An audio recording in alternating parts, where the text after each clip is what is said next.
আমি elevator education থেকে Souvik sir কথা বলছি। আজকে আমি যে বিষয়টা নিয়ে আলোচনা করতে চাইছি, যে দেখবেন অনেক ওয়ার্কিং পার্সনই কিন্তু ম্যাকআউটের এখন এমবিএ করছে, মানে চাকরি করে তারা কিন্তু ম্যাকআউটের কিছু কলেজ থেকে, যে সমস্ত কলেজরা অ্যালাউ করছে যে তুমি শুধু ইউনিভার্সিটির পরীক্ষাটা যাওয়ার সময় দিয়ে যাবে আর সিএগুলো সাবমিট করবে, বাকি ক্ষেত্রে কিছু কিছু কলেজ অ্যাটেন্ডেন্সগুলো ম্যানেজ করে নিচ্ছে। এইভাবেও কিন্তু ম্যাকআউটের অনেকগুলো কলেজ কিন্তু চলছে, কারণ সিট ভরাবার জন্য। এবার সেটা তো ঠিক আছে যে আপনারা ম্যাকআউটের যারা ওয়ার্কিং পার্সন আছে তারা ম্যাকআউটের ফুল টাইম এমবিএ করছে, কিন্তু কাল থেকে পরীক্ষা শুরু 2025-এর ফার্স্ট সেমিস্টার 3 জানুয়ারি। তো আজকে যেটা খবর পেলাম গ্রুপে, যারা সমস্ত যেসব কলেজের যারা ওয়ার্কিং পার্সন আছে যারা পড়ছে, তারা নাকি এখন সিলেবাসই জানে না, মানে তারা এখন সিলেবাস খুলছে। একটা খুব মজার কথা, যে প্রথম কথা হচ্ছে যে এনারা কলেজে পয়সা দিয়ে কলেজে ক্লাস করতে পারেন না চাকরির জন্য, ঠিক আছে, এটা মেনে নেওয়া গেল। কিন্তু তারা কেন পার্সোনালি একটা একটা তো টিউটার, যে অন্তত তাদেরকে এই যেগুলো একটু ডিফিকাল্ট সাবজেক্ট, যেমন আমাদের ইকোনমিক্স পেপারটা বা business statistics and research methodology পেপারটা, এই পেপারগুলো গাইড করার জন্য অন্তত একজন কোনো সিনিয়র লোকের কাছে অবশ্যই কিন্তু তাদের যাওয়া উচিত ছিল। এবার কেন তারা টিউশন সিলেক্ট করেনি আমি বলতে পারবো না, কারণ তারা তো চাকরি করে, জব করে। এবার সেই গাইডলাইনটা নিলে আমার মনে হয় কিছুটা কিন্তু তাদের অবস্থা পরীক্ষার আগে ভালো হতো। অন্তত যদি উইকেন্ডে শনি রোববার ক্লাস করতেন, কারণ দেখুন আমাদের যেমন অনলাইনে ক্লাস হয়, তাকে তো আর আসতে হচ্ছে না। সে যদি অফিস থেকে ফেরে রাত্রির ধরুন 9টায় ক্লাস হচ্ছে, আমাদের রাত্রি 9:30তেও ক্লাস হয়, 9:40-এও ক্লাস হয়, তো সে কিন্তু আরামসে অফিস থেকে এসে ক্লাস কিন্তু করে নিতে পারে। সেই ফেসিলিটিও কিন্তু আমাদের এলিভেটর এডুকেশনে অনলাইন এডুকেশন বলে এটা আছে। কিন্তু যে সমস্ত ওয়ার্কিং পার্সনরা শুধু ভাবছেন যে কলেজকে পয়সা দিয়ে পাশ করে যাবো ম্যাকআউটে আমরা ফুল চাকরি করে, তারা কিন্তু স্বপ্নের জগতে বাস করছে। এখন ম্যাকআউটের ইনভিজিলেশন প্রসেসটা অত্যন্ত টাফ হয়ে গেছে, অত্যন্ত কঠিন হয়ে গেছে। প্রত্যেকটা ঘরে কিন্তু ক্যামেরা বসানো আছে, আপনি কোনোভাবেই কিন্তু চিট করতে পারবেন না। এবং যদি রিস্ক নিয়ে চিটও করে কেউ, যদি কপাল খারাপ থাকে, কোনোভাবে ক্যামেরায় যদি যারা ইনভিজিলেশন প্রসেসে আছেন তাদের কাছে ব্যাপারটা উঠে যায়, সঙ্গে সঙ্গে কিন্তু খাতাটা ক্যান্সেল বা আরে হয়ে যেতে পারে। কাজেই আগের মতো কিন্তু আর ম্যাকআউট নেই যে আপনি ভাবলেন যে আমি না পড়ি, পরীক্ষার আগের দিন আমি সিলেবাসটা খুলে একটু সার্চ মেরে এইসব জোগাড় করে কি চিট ফিট মাইক্রো এগুলো জোগাড় করে করে যাবো, সেইভাবে কিন্তু এখন আর পাস করা যাবে না। আপনাকে কিন্তু আপনি চাকরি করুন যাই করুন, ন্যূনতম একটা কিন্তু মোটামুটি অন্তত পাস বা মোটামুটি নম্বর পাওয়ার জন্য আপনাকে কিছুটা সময় কিন্তু চাকরি করেও দিতে হবে। এটা কিন্তু খুব বাস্তব ফ্যাক্ট।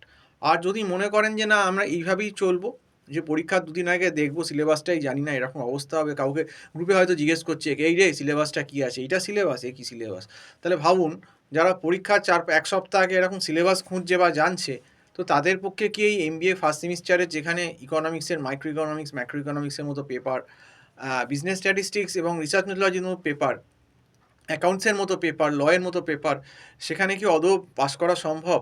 ডাহা ফেল, এত বড় একটা ডাব্বা হবে আমি বলছি। যদি গার্ড যদি ঠিকঠাক হয়, স্ট্রিক্ট হয়ে যায় কোনোভাবে কলেজে, আমি বলছি এত বড় একটা গোল্লা, রসগোল্লা পাবে। তো সেটাই হচ্ছে কথা। কাজেই তুমি চাকরি করো আর যাই করো, খুব ভালো কথা তুমি চাকরি করে করছো, কিন্তু তোমাকে, যেহেতু তুমি যতই পয়সা দাও ওসব ব্যাপার না, তোমাকে কিন্তু পড়েই পাস করতে হবে এবং তোমাকে সময় বার করতে হবে, সে যেভাবেই হোক না কেন।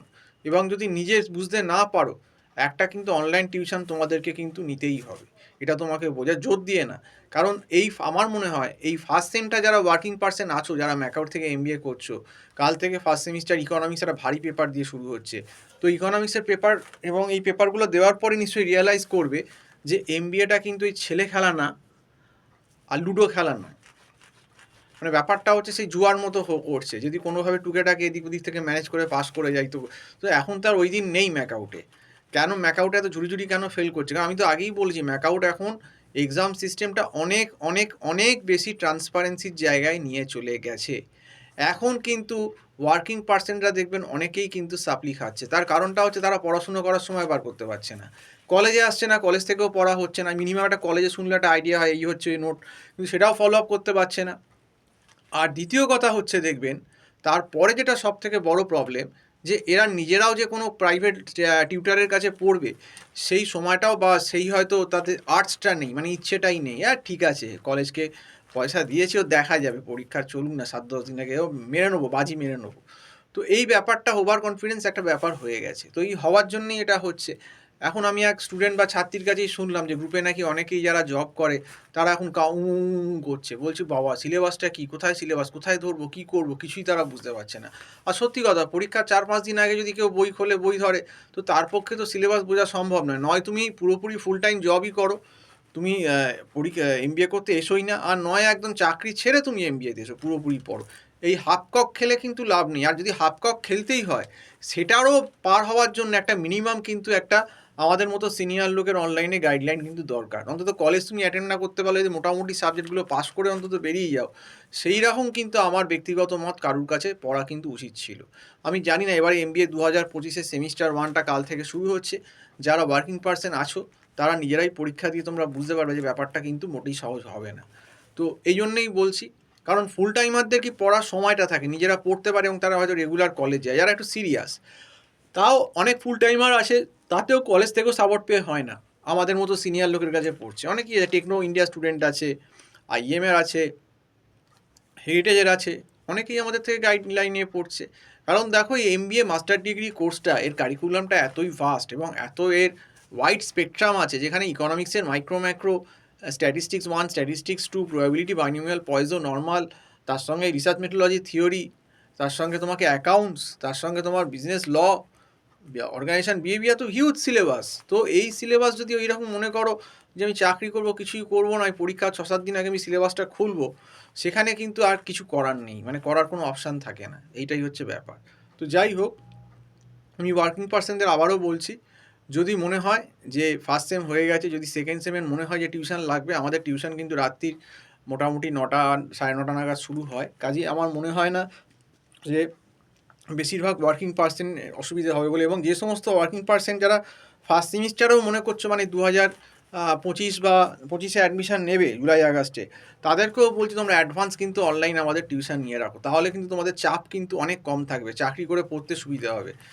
আর যারা কিন্তু ফার্স্ট সেম দিলেই বুঝতে পারবে কীরকম প্রেশারটা, যারা অলরেডি ফার্স্ট সেমে আছো, এই বছর অ্যাডমিশান নিয়েছো, তারা কিন্তু এই ভুলটা করো না। যদি মনে হয় যে টিউশন নেওয়ার কথা অনলাইন এমবিএর, তাহলে আমাদের যে ফোন নাম্বারটা দেখো টাইটেলে আছে, 9748161018, এই নাম্বারে কল করে আমার সঙ্গে কথা বলতে পারো। তো আজকে এই অবধি বলেই শেষ করছি। সম্পূর্ণ ভিডিওটা দেখার জন্য অসংখ্য ধন্যবাদ। নমস্কার।